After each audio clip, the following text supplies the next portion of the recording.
Umapila po ang Senate Minority kay Senate President Alan Peter Cayetano at iba pang majority senators na magpakita na sa sesyon ngayong araw. Pinapag-resign din nila si Cayetano na tinawag naman ng Senate President na pamimersonal na ito. Balitang hatid ni Sandra Aguinaldo. Senate President Alan Peter Cayetano should resign as he has shown that he cannot function as the leader of the Senate anymore. Yan ang panawagan ng minorya sa ikalawang araw ng di pagsipot ng mayorya sa sesyon ng Senado. Giit ng minorya sa kanilang joint statement, nilabag umano ang Rule 14, Section 41 ng Senate Rules, kung saan dapat kumonsulta sa majority leader at minority leader ang Senate President kung pagpapaliban ng sesyon. This is not merely a procedural lapse.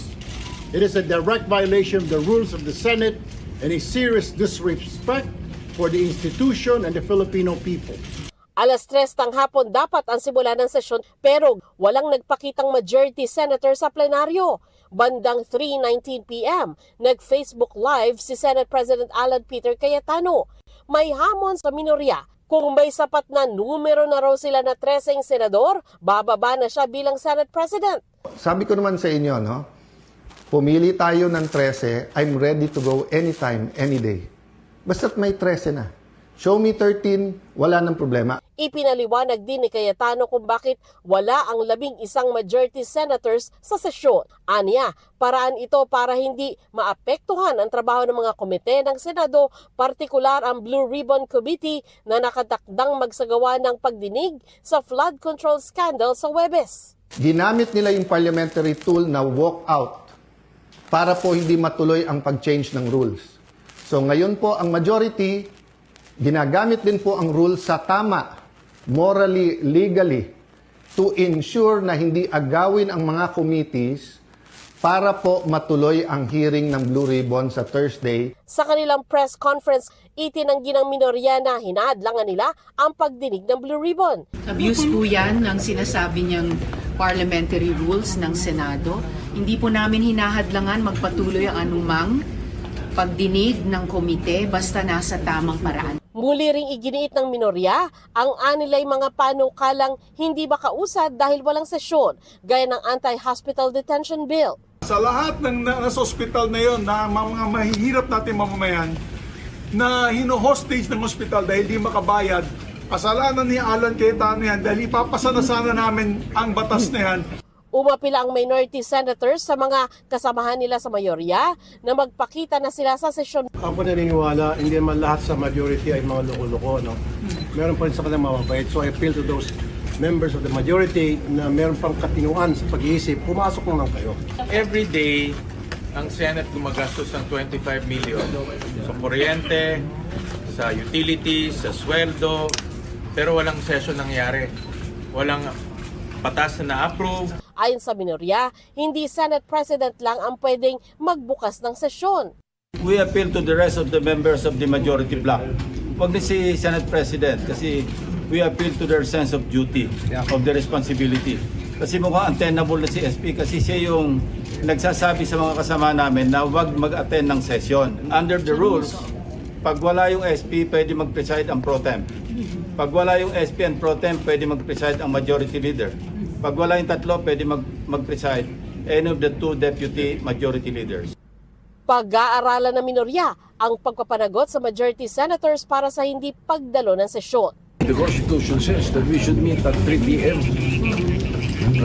Monday, Tuesday, Wednesday. As a matter of fact, even Thursday should be a working day also.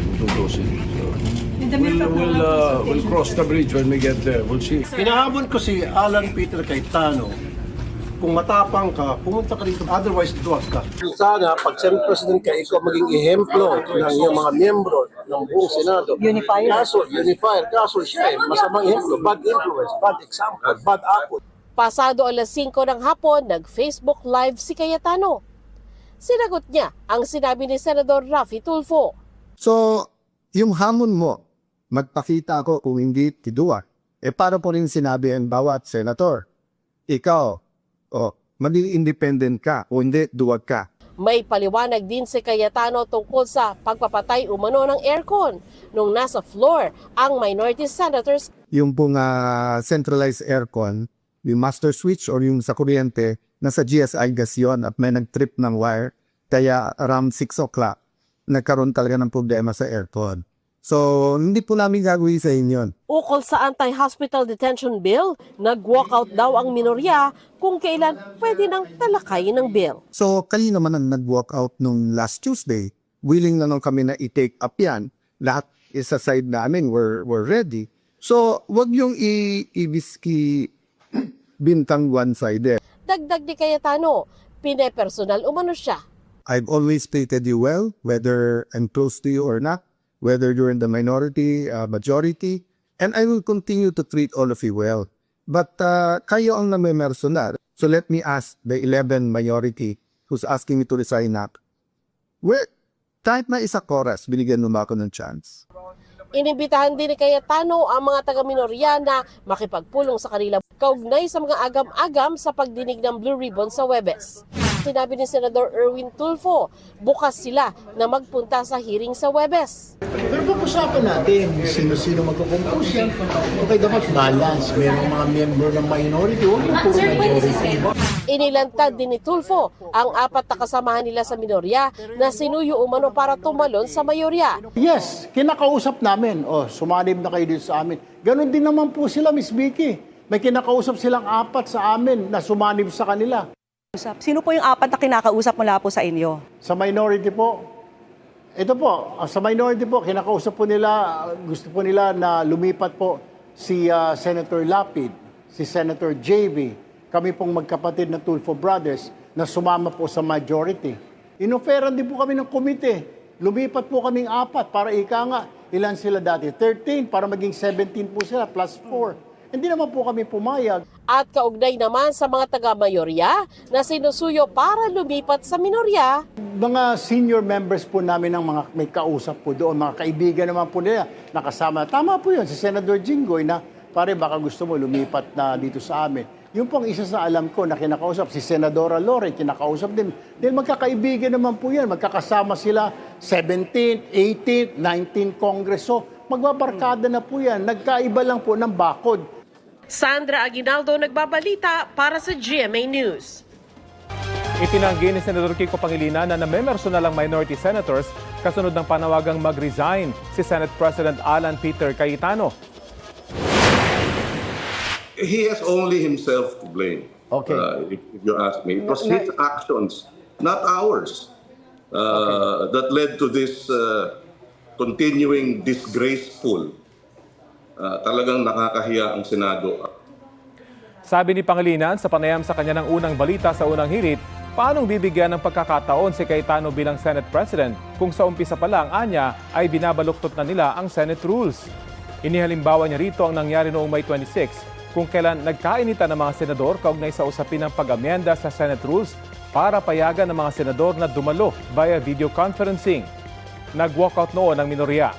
Nanawagan ng Senate minority na magbitiw sa pwesto si Cayetano dahil sa anilay paglabag sa Senate rules kasunod ng hindi pagdalo ng Senate majority sa sesyon ng 2 magkasunod na araw. Hanggang ngayong araw na lang pwedeng magsesyon ang Senado bago mag-adjourn ang Kongreso sa Biyernes, June 5. Ang tanong, sisipot na kaya ang majority senators mamaya? At kaugnay niyan at iba pang issue, kausapin natin sa Senate Minority Member Senator Raffy Tulfo. Magandang umaga at welcome po sa Balitang Hali. Magandang umaga, Rafi and Connie. Salamat sa imbitasyon. Opo, kunin po namin yung inyong tugon sa sinabi ni Senate President Cayetano kaugnay sa hamon yung humarap siya sa sesyon ngayong araw. And I quote, kung hindi ka lang Tulfo, isinumbong kayo kay Tulfo, end of quote. Nakakatawa nga, natawa ako Actually, ang ibig ko sabihin noon, kung matapang ka, pumunta ka sa plenary at doon ka magsasalita kung anumang issue meron ka against anything or against us, the minority. Nang sa gayon, masagot namin, maribat namin. Yun yung magkakaroon kami ng bakbakan sa plenary. Huwag sa Facebook. Yun yung gusto kong sabihin. Kaso mukhang takot siya na maribat siya. Takot siya mapahiya siya. Kasi karamihan sa mga pinagsabi niya, kasinungalingan. Papatunayan namin yung pagdating sa plenary. So magbabanggaan kami sa plenary. Huwag sa Facebook. May tumugon na po ba sa inyong apela sa mga taga-mayorya na magpakita na sa sesyon ngayong araw? That I don't know yet. Hinihintay ko kung meron. So ang plano namin ngayon ay tulad kahapon at ng isang araw, we will wait now for as long as it takes. 2 hours, I don't know, 3 hours. Pag hindi sila sumipot, ulit kami. Paano niyo po i-assure yung mga kapwa-senador na ang isa kasi sa kanilang mga contention, baka agawin daw yung mga komite, lalo na yung Blue Ribbon Committee dahil ang sabi daw yung minorya ngayon ang nais pumigil dun sa sinasagawang investigasyon. Ano pong assurance nyo na gusto nyo talagang ituloy yung investigasyon ng Blue Ribbon Committee? Kami? Of course gusto namin, wala kami problema na mag-hear ulit sa Blue Ribbon. Pero para sa akin, ito pardon my word, yung Blue Ribbon Committee na binuo nila, yan ay bastardo. Because it was born out of illegitimacy. Dahil nga ayon sa Rule 10, Section 13, Paragraph 2, dapat 17 ang members ng Blue Ribbon. Yung members nila ngayon from the chairman down is 9 only. O isama na natin yung mga ex-officio. At the least 12. So kulang sila ng 5. So illegitimate yan. Bastardo yan. Pardon my word again. Pero kung itutuloy po yung pagdinig bukas, so kukwestiyonin ho ba yun? Or anong gagawin ng minorya? Ito nga yan, Rafi, kasi walang members galing sa minority. So therefore, wala kaming kapatan na questionin ang any resource person na magsinungaling doon. We don't have the authority or the right na para i-cite in contempt or any person na basta lang magsinungaling. Kasi dapat member lang ang pwede mag-cite in contempt and another member mag-second demotion dyan. So, sa ngayon, dahil puro members, sila lang at ang members lahat ay majority, yung gusto nilang narrative palabasin from the resource person, yun ang talagang lalabas. So, kaya nilang maninobrahin yung hearing dyan sa Blue Ribbon because walang members from minority. Kung mangyari nga po yung sinasabi ninyo, hindi kaya mas mag-judge sa kanila yung taong bayan na makakapanood kung ganito nga ang kanilang gagawin kapag tinuloy yung Blue Ribbon Committee hearing? Taong bayan talaga mag-judge sa kanila kung anong mga gagawin nila dyan. Bakit kami atin? Bastardo nga Di ba? I'm sorry again, pardon mo again. Bastardo yung committee na yan. Why would we be part of that bastard committee? Again, sorry for the word. Kung hindi po sila dumalas sa sesyon ngayon, paano yung mga nakabinbing mga panukala, yung mga paghahanda sa impeachment trial halimbawa pa? Wala. Yan nga Very unparliamentary itong ginawa ni Senate President Alan Peter Cayetano na iboboycott dahil lamang sa kanyang pagsisimpatiya kay Sen Jinggoy. Marami mga trabaho na hindi magagawa, nakabinbin, patuloy na nakabinbin lamang yan. Yung pag-aresto naman kay Sen Jinggoy, yan ay sabi siya ng isang warrant, so legit yun, rule of law has been followed. Mukhang kinukontra ni Senator Alan Peter Cayetano, kaya siya nag-boycott at inaya niyang kanyang mga kasama na i-boycott yung hearing sa Senado, yung session, dahil nga again, dahil kay Sen Jinggoy. Papaunlakan po ba ng minorya ang imbitasyon ni Senate President Cayetano na makipagpulong ngayong araw kaugnay sa mga agam-agam nga sa pagdinig ng Blue Ribbon bukas? Makipagpulong saan? Sa Facebook? Sa Facebook ba? Hindi. Ang gusto niya kung makipagpulong sa Senado, huwag sa labas. Kaya nga tayo sinweldo, kaya kami binoto at sinisweldohan para gawin namin trabaho namin sa Senate. Hindi kung saan-saan. Lalo na pag yan, gusto niyo ng debate, debatehan kami, maghapon maghabutin kami hanggang madaling araw, call, para lumabas ang katotohanan, manonood live ang taong bayan para malaman kung sinong sabi ng totoo at sinong sinungaling. Paulit-ulit pong sinasabi ng minorya na solid kayong 11. Pero meron ho kayong mahahatak kaya sa mayorya ngayon with all of these happenings? I don't know. That I don't know. Wala akong alam dyan. Ang alam ko lang, papasok ulit kami, solid kami 11, uupo kami doon sa plenary, mag-aantay kami, at pag umabot ng ilang oras at wala pa rin sumipot ni sa kanila, which I know, wala talaga, then uwi na. Meron ho ba kayo impormasyon kung may mga lipatang mangyayari, lalo na mula sa mayorya? That I don't know. I really don't know kasi nung mag-focus kami the last time, wala naman ang pag-usapan tungkol dyan. Ang napag-usapan lang ay mag-aantay lang kami. Let's see kung ano yung move nila. Hanggang doon na lamang kami. Pero yung sinasabing kung meron kami mga kinukumbinsi, of course, natural lang naman yan eh. Tulad ng sinabi ko na Sen. Erwin sa isang interview ninyo, natural nag-iimbita, whether sa majority o sa minority, na mag-ipatan. Lahat naman kami may kaibigan sa kabila. Yung kabila may kaibigan sa amin. So it's not natural at times mag-imbitahan, mag-ayaan na sumama sa grupo namin. Di ba? Sila naman sumama sa grupo nila. Pero walang takutan. Never na nangyari yun na kami nanakot na kapag hindi ka sumama, ito mangyari sa'yo or else. Nothing like that happened. Baka meron po kayong mensahe sa taong bayan na pinaparatangan ng telenovela yung nangyayari dyan sa Senado. Kaya nga, mga taong bayan, I'm very, very sorry. Buong pakumbaba, ako po'y humingi ng paumanhin sa inyo. Pinoto nyo kaming lahat para magtrabaho at pumasok, hindi para magbangayan. Pero wala po kami kasalanan sa minority. Nakikita nyo naman po, kami pumapasok araw-araw at ginagawa namin, gusto namin gawin ang trabaho namin. Pero hindi na gagawa yun dahil nga binoboycott ng majority ang Senado. Okay, maraming salamat po sa oras na binahagi nyo sa Balitang Hali.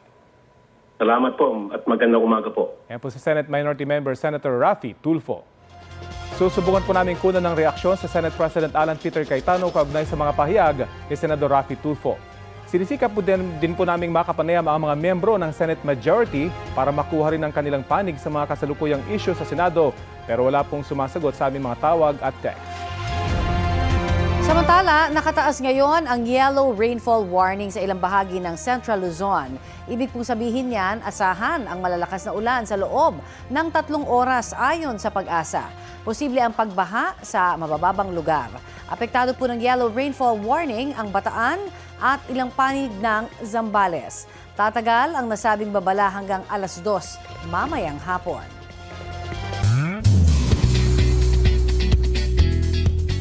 Wednesday latest mga mare at pare, embracing his kontrabida era. Si sparkle artist Rocco Nasino para sa upcoming Kapuso Prime series na Hari ng Tondo. Mula sa pagganap niya bilang akil na mukhang sasanib sa Puwersa ng Kadiliman sa finale ng Encantadia Chronicles Sangre. This time, kasapi naman sa isang sindikato ang role ni Rocco. Chika ng aktor sa inyong kumare, makakaharap niya ang mga karakter ng lead stars na sina Kapuso Drama King Dennis Trillo at Kapuso Primetime Action Hero Ruru Madrid. Puno ng fight scenes ang serye kaya magagamit daw niya ang mga natutuhang moves sa Stars on the Floor Season 2 at sa Mixed Martial Arts. Ang kanya namang co-star na si Isabel Ortega, back to stunt training at gymnastics. Para yan sa kanyang role na social worker na ipinaglalaban ang karapatan ng kababaihan. Mapapanood na ang Hari ng Tondo soon. Samantala, ipinasilip na ang latest teaser sa upcoming romantic drama series ng GMA Public Affairs na You're My Favorite Song. Bibida riyan sina Marco Massa, Clifford, Heath Hornales at Caprice Cayetano. Chika ni Caprice, it's good to be back dahil sobrang niyang na-miss umarte. Very happy rin siya sa vibe ng cast at staff sa set. Sa post naman ni GMA Public Affairs Senior Vice President Nessa Valdeleon na bumisita sa set ng series, pinuri niya ang galing ni Caprice sa pag-arte. Abangan ang You're My Favorite Song this June. Mainit na balita, sinampahan ng reklamo sina Senate President Alan Peter Cayetano, Senador Robin Padilla at suspended Acting Senate Sergeant at Arms Mau Aplasca. May ulat on the spot si Joseph Moro. Joseph? Yes, Connie, obstruction of justice nga ang isinampang reklamo ng Grupong Tindig Pilipinas laban kay Senate President Alan Peter Cayetano, Senador Robin Padilla at suspendidong Senate Sergeant at Arms retired Police Major General Mau Aplasca. Inihain niya ng grupo kani-kanina lamang dito sa Ombudsman at ayon sa grupo ito ay dahil sa pagharang ng 3 para ma-serve ang warrant of arrest ng International Criminal Court o ICC laban laban kay Senador Bato de la Rosa. Kasama na rin ang pagtulong umano ni Senador Padilla na makalabas ng Senado si de la Rosa. Ayon sa grupo, may valid o may bisa na ma-warrant of arrest laban kay de la Rosa at hindi dapat hinarang ang pagpapatawad nito. Sumama rin ang grupo sa panawagan na mag-resign na si Cayetano at bumalik na sa trabaho ang mga majority senators. Narito ang pahayag ni Kiko Aquino D. Sa pagtulong nila sa pag-escape ni Senator Bato de la Rosa sa pag-serve ng warrant ng ICC.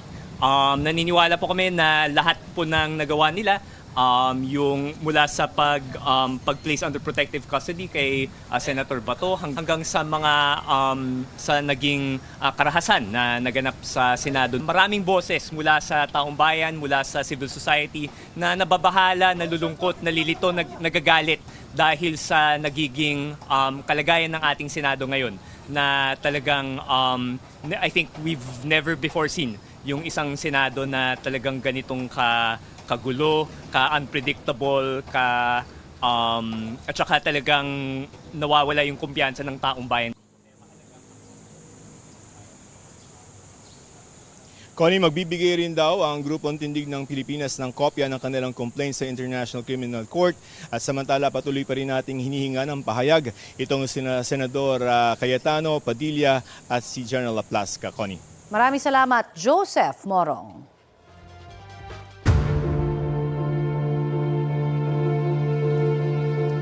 Mayroon pa raw mga big fish o malalaking personalidad na sasampahan ng kaso kaugnay po sa questionableng flood control project sa Bulacan. Meron pang mga padating na kaso. In fact, tomorrow meron ulit ifa-file sa Bulacan naman. No, hintayin nyo na lang kung sino kasi malaking isda din yan. Hintayin nyo na lang bukas.